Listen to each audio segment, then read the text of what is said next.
Hi and welcome to our Under the Umbrella Vodcast. I'm Amy Davies, Group Director of Sales for Parasol, and joining me today are two fantastic industry experts. First up, I have got Clarke Bowles, who is our Head of Key Accounts. Clarke is very experienced in working with large agencies within the recruitment industry space.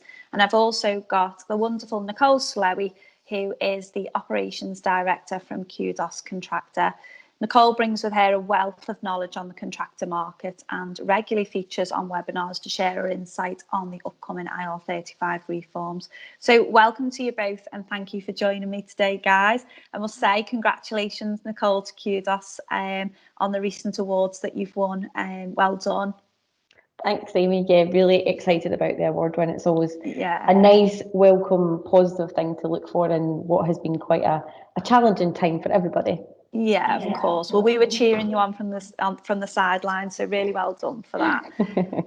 So, guys, with the IR35 reform set to roll out in April 2021 after a 12-month delay, today's podcast we're going to explore the world of advancing technology and the role that it plays when it can come to determining IR35 status. As usual, we'll share our industry insight and provide advice and support on the steps that recruitment agencies or end clients should now be taking in the lead up to and following the reforms in April. So, kind of 2020 has been a really, uncertain time for many with the impact of COVID-19 and lockdowns 1 and 2. It certainly had a significant impact on the recruitment industry too. And added to that, we've had the IR35 reforms postponed to April 2021. And of course, when that comes about, it will bring additional responsibility and liability on the recruitment industry and end clients too. So many are understandably apprehensive as they've yet again got to enter a period of significant change. Yeah, I think you're exactly right there, Amy.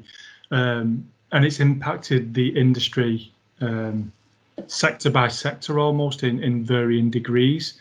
If we cast our mind back to right at the very beginning, it was the biggest thing to happen and everybody went into almost an immediate shutdown and halting projects, halting recruitment, and hirers lost confidence in permanent employment especially.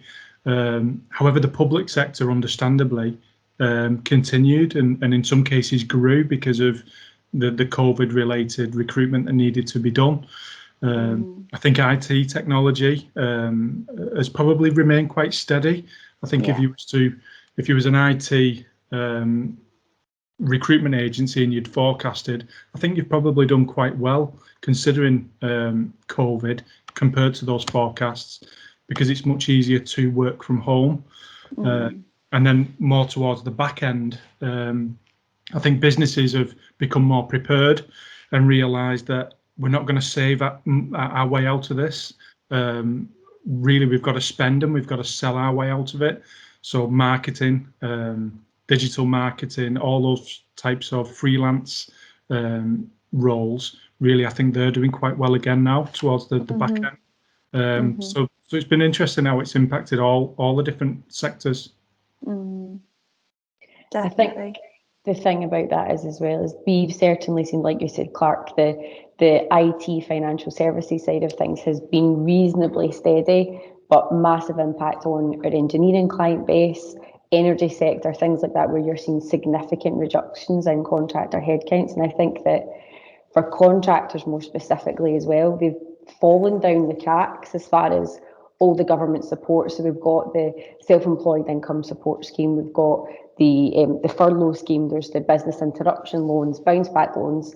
Largely our limited company contractors don't qualify and or fall into any sort of category for support. So they've definitely been left out in the dark, I think, in a lot of cases, especially if they've been in scenarios where they've been one of the contractors in those sectors who have had to let contractors go. They've had to make those reductions in headcount in conjunction with potentially restructuring within the wider organisation and redundancies and things like that as well. So I think right the way through the supply chain, as far as end clients, agencies and contractors, the challenges are really broad and really different. And it's been a difficult time, I think, for those individuals who feel like they've been left behind with no specific support directly for their really unique circumstances. Yeah, completely agree with that. I mean, we would concur with that, speaking to some of our contractors on our base, how many have been significantly impacted in these last 6 months. And I think, businesses and contractors have faced substantial challenges in the light of COVID-19, especially, as you say, Nicole, contractors with a lack of support in some instances. And I think now, despite a second lockdown, businesses are more resilient now and are pressing on with their plans. Like you said, Clarke, looking at ways to grow, looking at their marketing and their sales strategies. And, we've definitely seen the market return quite, strongly in the last number of months. And I think, in response to that growing uncertainty surrounding COVID-19 and this newfound resilience in this new, world of work we find ourselves in, despite, the reforms being delayed until April 2021, we know the government have expressed that it was a delay and not a cancellation. And I think what I've seen is businesses are now turning their focus to IR35. We've kind of, COVID isn't time period that we just deal with it in that time. They've now realised that it's going to be an ongoing challenge for quite some time, and actually we need to continue our business activities whilst we manage COVID. It's not a task that's done and dusted yet. Businesses are going to face that as a challenge moving forward into the next number of months. And so with that now, we've seen businesses start to turn their attention back to IR35 because, as I said, the government has said it's a deferment and not a cancellation. So amidst the pandemic, Clarke, how would you say agencies are preparing the second time round? Yeah, I was just listening then to your points, because really that's the feedback I am getting from the recruitment agencies directly. It's gone from how do we survive COVID, move everybody from pretty much completely on the phones in an office to how do we get them to continue doing work, but from home when we hadn't prepared for this. They're now working from home, and actually they're working from home in a lot of cases as effectively as what they would have done in the office. So the second time round, you're exactly right, they're a lot more prepared. They may have switched focus in terms of more BD and focused on sectors that are recruiting and less focused on the ones that aren't, and almost changed a business strategy over the course of a couple of months. But they're well into that now, and they're a lot more prepared. And as you've mentioned, the focus on IR35, which was high at the beginning as we led up to April, then completely dipped and probably even went completely off the task list. So it's now creeping back up again. We do still have some agencies, because we said there was no way that IR35 is going to be delayed, and then it got delayed, who still think that it could potentially get delayed again. I think the difference this time round is that the finance bill has received its royal assent. I think it was the 22nd of July.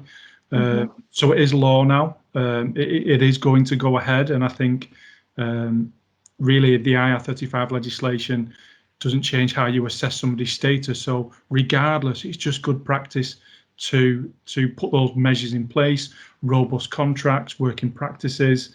But in terms of how are they preparing, it's similar to last time, where we have agencies at every different level. We've got some who are saying, look, I'm ready now to start preparing. Some who haven't prepared at all and are thinking, right, I need to now start. And there still is time to do that. And some who are really quite far down that line, who we actually engaged with 12, 18 months ago, who are now using the Qdos tool, who are doing accurate and fair assessments, who are advertising roles as outside of R35, and actually they're getting a lot of good coverage through doing that. So again, it's all varying degrees. Yeah, and I think that what we're seeing is the exact same, like Clarke said, Amy. There are these various levels and stages that agencies are typically at, and whether it's early adopting, have gone quite far down the road with their plans. And I think especially for those who were super prepared last time and actually the announcement in March was a shock and a disappointment for them, because so much work actually had gone into their preparation last year, and they really were ready to go. So I think for those kind of agencies, they are very much picking back up where they left off and benefiting from that preparedness. And I think one of the good things now is they're familiar with their process. They know how it pans out. They know the types of questions they get from their contractors. They know the types of queries and how that works with their clients as well. So they're in a really good place. I think one of the interesting things, certainly that I've seen over the last kind of months and weeks, is that we've been contacted by some big agencies who are thinking, well, actually, we don't think that we quite got this right the last time, and we want to make sure that we're introducing fair processes, we're using kind of the right types of partners to present solutions to our clients, because I think that a lot of agencies took, to my surprise, certainly in their fee payer capacity, took quite an agnostic approach to IR35 reform. It was very much, well, this is a client issue, we don't want to step over that line, when actually, and we've always maintained that the legislation is complex and unfair, responsibility to one party, liability to another party, and just based on the very structure, agencies and clients need to be aligned and working together. So I think that a lot of agencies now recognise that they have that much more proactive role to play in it, as opposed to maybe kind of just sitting back and saying to clients, okay, come to us when you're ready to talk about it, and we'll take into consideration whatever form of determination or assessment that you've introduced in your business. So that's really positive to see. Yeah, I completely agree, Nicole. I think, a lot of agencies who are quite far down the road and prepared, had their policy set out early on, working with, large end clients, that, when the deferral of the reforms were announced, they almost had to unpick what they've done, make some decisions. Whereas now, this time around, they're picking up what they've done, they're maybe dusting it off and carrying on. However, also what we've seen is agencies who perhaps started to prepare in March and realised the size of the task in front of them, and had kind of underappreciated, how much thought needs to go into an IR35 policy for their organisation, educating their end clients, the process to assess contractors, and then where to place them thereafter. And so for them, the deferment of the reforms probably came as a major relief in comparison to those who are further down the line. But actually, what impact that's now having at this stage, with kind of a couple of months to go until the reforms, is that they're starting to prepare early, because they know the size of the task that's in front of them now to be ready for April.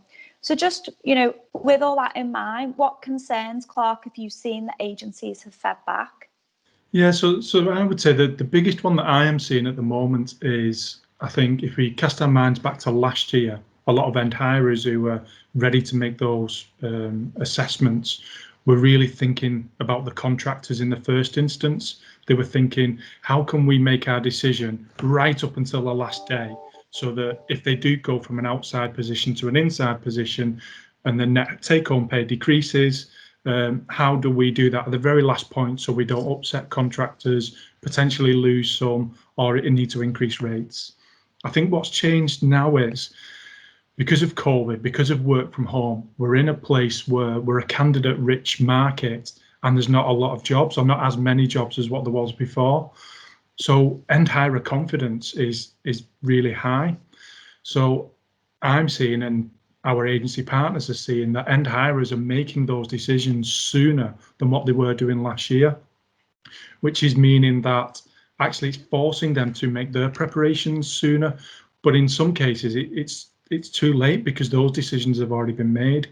So I think the concern is that, firstly, there's already a lack of confidence in assess tool, not just from us agencies, but as contractors as well. So if an end hirer will say, these 50 people are now inside of IR35, how did you come to that conclusion?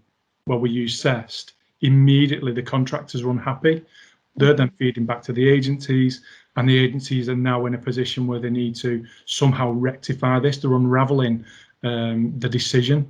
So I think my advice right now is what it always would be, is really education is key to all of this, and it's something that we should have already started, But if it hasn't started, it needs to start today, before it's too late.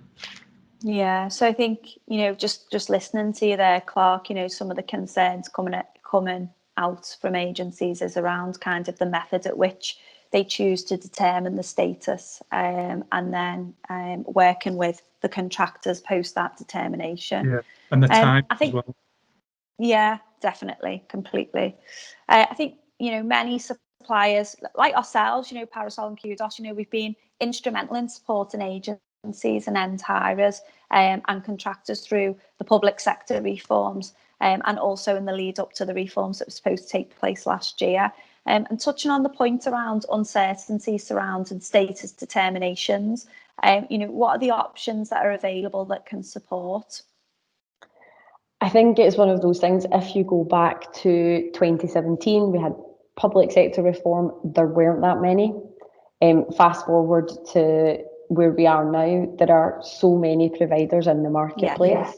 And I think that that's great that organisations have choice. I think from our perspective, IR35 is not a one size fits all. There are so many different considerations that each organisation has to take into account in terms of size, scale, how they engage their workforce, what their supply chain looks like. But you probably get kind of 5 categories of types of solution tool that the organisations consider. So you have your kind of DIY section, which can be a combination of clients designing their own assessment method. We've seen that a few times. So I've seen things that range from 6 questions on a spreadsheet to a 65 question questionnaire, which involves people in recruitment, tax, HR and legal within some client organisations. We then have the clients who have made the decision not to make a determination, and what their stance is a blanket PSC ban. And we know all the challenges that brings with it, and the kind of feedback that those types of clients get from the recruitment agency partners as well as their contractor workforce. You then have your HMRC CEST algorithm-based tool, and everything that comes with that. And then you have the kind of other providers in the marketplace who've designed some sort of AI matrix automated type tool, where it gives instant results similar to CEST, but potentially a little bit more advanced, different type of weighting, different type of basis upon which it makes the determinations. And then you have what we've always done and have done since the outset of public sector reform, and I have always been proud that we've been in a position to say we weren't coming into a market and trying to design something that already existed. We came into a market and we're the first provider. We were out there supporting organisations and had a mechanism and a facility for determinations before HMRC had actually finalised CEST. And I think that when we set out to help support agencies and clients for determinations, what was important for us is that you consider all aspects of case law, because that's the basis and the premise of what actually happens when it comes to an IR35 investigation. We look upon the experience and expertise that we have in-house. We consider key status tests as well as the kind of tertiary factors. And I think the big thing for us is that it's about taking a holistic approach to considering status. It's not a tick box exercise. We've had tribunal judges actually call that out when they've been considering actual cases, and that's where a lot of some of these other kind of tool-based approaches come under criticism and come under challenge, because for us it's not a tick box exercise, and organisations don't have an IR35 specialism in-house, and it's ridiculous to expect that they do. And for us, it's about making sure that organisations have access to not only a mechanism to make determinations, but a huge amount of support round about that. You need to be able to pick the phone up and ask someone a question, because you can naturally start to see patterns and things like that, but you might have a new type of role within your organisation and think, well, actually, that's a bit unique, that's a bit out of the norm for us. I want to just run this past someone. It's about giving clients and agencies flexibility and control and right types of insight in order to proactively manage compliance, whilst that also allowing them to continue to make placements and deliver projects within their business. And it's important that they're not hamstrung by any compliance processes, but they're achieving the right levels of compliance whilst actually can still get on with their BAU. And I think that the way in which your team support the clients and agencies that we in turn work with, we have that ability to provide that kind of 360-degree service where you have the elements of, yep, we can make determinations, we know what we're doing, we know how we do it, but actually we've got this project, we have this piece of work, we have these contractors, we're getting some noises from this hiring manager community. What do we do, Qdos, and how can we help? And that's a big thing for us. It's that relationship aspect and the fact that we have the ability to, based on our team and our expertise, that advisory is just part and parcel of how we can actually look to support organisations. And like Clarke said, education, communication, engagement is part of all of that, and that's imperative as we come into the running months up to the legislation being changed. Just absolutely. to point out there is that our agency partners trust us, and we've took time to build that trust, and it's really important to us that they do on many different levels. So it's important to us that if we are recommending a service, it's not a service that has just been created. There is that track record. Hence us partnering with Qdos with 15,000 assessments, 1,600 defences of an IR35 status. It's just really important that we're not, we haven't got a tool that may look good, that may have just been created for the private sector reforms. It sounds great on paper, but actually, where is the evidence to back it up? Where's the history of that? So that's really important. Mm-hmm. Yeah, really. Yeah, Nicole, really enjoyed kind of listening to, the different forms of solutions out there. And I think, you really summed that up nicely in the 360-degree support. And I suppose the Qdos solution is a blend of tech and human elements, isn't it? I'm linking to what Clarke said, because that experience that you guys have had for so long. And I think, there are solutions out there purely tech-based. And it's an interesting one for me because we've seen plenty of examples of technology failing in 2020 alone. We've seen the first attempt at the COVID-19 contact tracing app, which was scrapped after its trial because of the difficulties surrounding its implementation. We've also witnessed the major government U-turn on the controversial algorithm that predicted GCSE and A-level results. In both cases, the technology was initially scrapped in favour of a more human approach or decision. So looking at the options to support status determination, taking on board what you said, Nicole, we've of course heard widespread criticism of HMRC's algorithm-based CES tool since its launch in early 2017. So for you, where do the problems lie when it comes to assessing IR35 status solely through technology?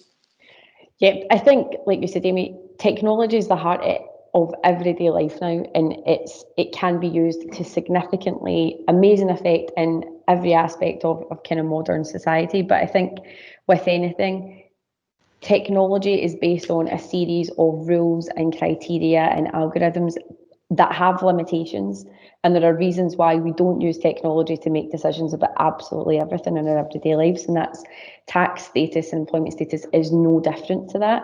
So I think that for me, the kind of key challenges are around the limitations that having that specified algorithm and criteria that sits in the background. So there are only so many permutations of an outcome and an output that you can get based on the input. So I think that HMRC CEST, as an example, the fact that it can generate an indeterminate result is a big failing, because as an agency or as an end client organisation, you're going through that process, you get to use the phrase, a computer says no type answer. That doesn't give those organisations anywhere to go. And the concern for me is that human behaviour would be, okay, I'm going to have another shot at that. I'm going to go back through it, maybe change a question or two to see if I can just get an answer, because pressure's on me, my department, my project team, we just need to get outcomes. But what that then does is force people to start to potentially put inputs into a tool that aren't entirely reflective of the circumstances.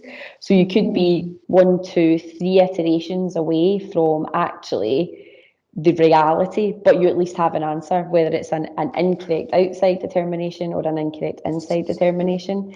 It's just that it takes away the reliability, and I think it leaves it open to kind of human, rightly or wrongly, human manipulation. And it's one of those things where you get familiar with it, you have a couple of shots and you can work out, okay, if I answer these questions, I know roughly I'm going to end up with an inside. If I answer the questions this way, I'm going to end up with an outside. And I think notwithstanding that, like I said earlier, IR35 status is based on years upon years of case law. HMRC's tool just omits one piece of case law. One of the key status tests, mutuality of obligations, and that's come under a significant amount of criticism, and it is a often challenged and ambiguous point when it comes to status, but it doesn't take away the fact that it's vital in considering someone's position. So I think that in itself is difficult if that's the only sole tool that an organisation is actually relying on to kind of make its determinations. And I think that status is subjective. It always has been. IR35 status, and it falls into the grey. And for us, you need to make sure that you have the opportunity, like I said, to make a determination on a real holistic basis. So that involves actually interpreting information that's beyond a multiple choice answer, information that's beyond a yes or no, information that's beyond a tick box. You need to be given the parties the opportunity to actually describe and give further context to circumstances. And technology and tools aren't quite at that point where it can interpret that in the same way that a tax consultant can, who has 20 plus years of IR35 case experience in terms of considering status and defending contractors and IR35 inquiries. And I think with that as well, because you have a remit by which you're making determinations, there's always a risk as well. Some of these tools are perhaps going to be on the risk averse side as far as making determinations. So actually, is it making a fair assessment of the circumstances, or because there is no human interaction or element to it, that's going to be pushing more people inside? And I think for clients, they should be looking to make an accurate determination. Then you assess and establish your risk appetite as an organisation. You're well within your rights to do that, but it's making sure that the basis that those determinations are being made on are accurate, and you're giving your organisation and your contractors and your organisation the opportunity to have their status fairly and accurately considered, which I think that you miss by virtue of just having this sort of tool and immediate test-based approach. Yeah. You also get an outcome with Qdos. We're actually, with a lot of the fully automated systems, for the reasons that you've just mentioned, you don't always get a yes or a no. You get a either we don't know or a maybe, which then involves the human element in some way, shape or form. Well, actually, why not just do it accurately for everybody in the first instance? Exactly. And I think so there's actually part of the off-payroll guidance which says to accurately assess IR35, you need to look at the picture as a whole. Now, when you read that guidance, you'd actually say, well, this discounts CEST, the way it's written. But there is a line at the bottom which says CEST is allowed to be used to assess IR35. But actually, without that line, you would argue it discounts CEST. So I think it is really important. And again, I've got a live example now where an end hirer has assessed using CEST and found everybody inside of IR35 or a group of workers. The same workers have used CEST and assessed themselves as outside of IR35. And the good thing with Qdos tool is you're getting every stakeholder within that chain to input their part of it. It's verified at each step of the way. So if there is a dispute, well, actually, the dispute and the answers that they originally put in, which, again, you look at the contracts and the working practices and the facts rather than an opinion. And I think that, again, that was really important for us as well, Clarke, because IR35 status, when it's come to a contractor-based investigation, HMRC go to the contractor, they go to the contract, they go to the agency and the client, and that has always been the case. Contractors may not necessarily have always had an appreciation for that as far as the part their client could play in the impact of their own IR35 status, But that's now required under the legislation. Client has responsibility. Client needs to take reasonable care, but that shouldn't then equally discount contractor participation and feeding into that process. And I think that it allows for the opportunity to have both parties actually contribute their perspective and then have an independent review of those circumstances with the opportunity of them both feeding in, because at the end of the day, contractors are the ones providing that service, so they can give you as close a first-hand account as is possible and then have the client feed in. And I think, again, that's where a lot of it's not just the tool type approach of ours comes into kind of true value in play, and that a lot of what we do is spend time with clients and agencies on the education piece, and for them making sure that they are very clear in their policies and guidance and how they engage in on board contractors, that the setting out of what is an acceptable working practice and what the baseline for working practices all feeds into actually having a really efficient and considered compliance approach across the organisation, as well as then how that actually feeds into their determination process when it comes to that. Yeah, completely agree. So, so after a tough 2020, reforms around the corner, how, Nicole, do you think agencies should be approaching their IR35 strategy, just considering what we've discussed today? With urgency. I think that's the thing for me, is that there are lots of challenges out there. That the COVID backdrop that we have, we know isn't going away. So it's about making sure, like you were saying earlier, Amy, is that organisations get back to what their new version of BAU is, and from that pick up those projects. So for agencies, it's about those engagements with their clients, engagements with contractors, making sure that on a client by client basis, they're presenting and feeding into those relevant IR35 projects. And obviously, as part of that, considering who they would potentially recommend and or adopt for delivering those compliance processes, doing the necessary due diligence on that, and then making sure that kind of at a policy level, at a risk level within their own organisations, they are fully au fait with what they are and are not comfortable with accepting from a client. Like we've said, split liability and responsibility here. Agencies have skin in the game as far as how this actually plays out, because they're having to take on the financial liability in the event of the clients making those determinations. So making sure that they're kind of really, really adding value in the scenarios where they've got those strategic partnerships with their clients and actually working alongside them, because agencies are that conduit between client and contractor. So they've got a really unique position in the supply chain as far as actually facilitating and supporting clients with the delivery of those IR35 projects. And we're really seeing that to good effect at the minute. We've got some of our bigger agencies and some dedicated MSP accounts where we have determination exercises with the intention of them being completed and conducted by the end of 2020.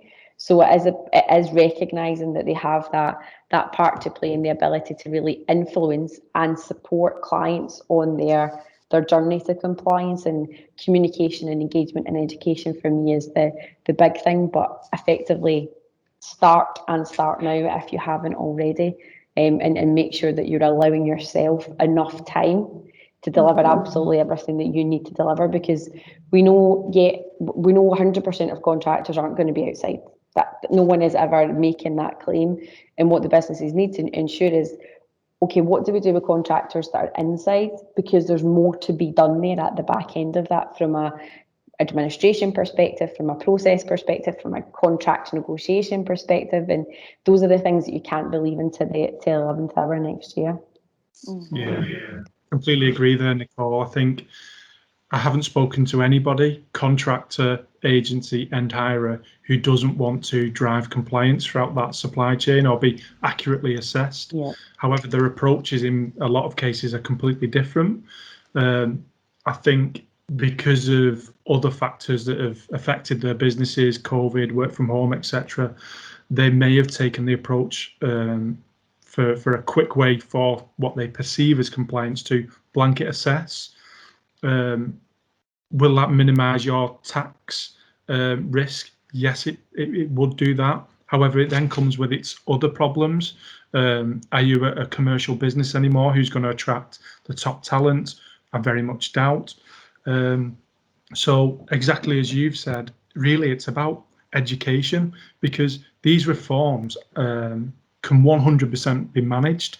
Not just managed, there's a huge opportunity here, and that opportunity is, A, you can drive compliance throughout your whole supply chain, continue your projects going. You don't need to increase your rates to keep contractors. I mean, at the absolute minimum, if you were to blanket assess, for example, you'd probably have to uplift by employers and I. So there's an immediate cost there. There's an immediate tax that didn't exist before, when actually what you could do is just start to prepare now. I understand that it can be quite a technical subject and almost a little bit scary for some people who've had no involvement in it at all in any way, shape or form. Well, then that's why we're here to help. That's why there is experts out there who can support, like Qdos, who can go in and do the full consultancy piece, offer the accurate assessments, offer any bit of advice, workshops, webinars, one-to-one sessions, which will allow people to have those accurate and fair assessments and retain the best contractors. Role assessments, again, completely free of charge through Qdos. With our business impact tool, you're effectively getting a free audit, a free IR35 audit for your business. You could have a very good idea of where the roles sat, inside or outside. If they're outside, great. You then need to follow up with the individual assessment. If they're inside, we have our compliant umbrella solution, but there'll also be those who are inside who potentially, with some changes to the contracts and the working practices, could then move to an outside position compliantly. However, it's just about accurate and fair assessments and driving that through, not pushing everybody outside, not pushing everybody inside, getting those accurate assessments. Yeah, and I think the thing is, as well, is because of how progressed we got with the support that we gave to a lot of key clients and key agencies earlier in 2020, we've got live key case studies where we can demonstrate solid examples of everything that you've just talked about, Clarke, in terms of that holistic approach, larger scale exercise where we deliver that kind of blend of advisory, consultancy, determination exercises, and like you say, with the benefits of the kind of the role assessment piece and the Parasol BIT tool, then it's giving clients a huge amount of insight and information and knowledge to make the right decisions. Because the biggest kind of challenge for me, thinking back to earlier in the year, was you felt like organisations were making these blanket approaches without having the necessary information and knowledge in front of them to say, well, actually, we can compliantly have contractors outside of IR35, and based on how we engage our contractors at the minute, that could be a really significant proportion, and that kind of fear and lack of understanding pushed people in a certain direction that actually, if you took the opportunity to review and consider, you might not have needed to go down that route at all. Yeah, completely agree. Well, I think that's all we've got time for today, but honestly, it's been a great session. Thanks so much to both Clarke and Nicole for joining me. If anyone watching this would like to continue the conversation or discuss any of the support that we've touched on today, please feel free to reach out to either myself, Clarke or Nicole directly on LinkedIn. Or alternatively, you can visit the Parasol website and have a little look at our Recruiters Hub, where some of the supporting information and resources are held. So thank you again, Clarke and Nicole, and thanks to everybody for listening. Thank you. Bye-bye. Thanks.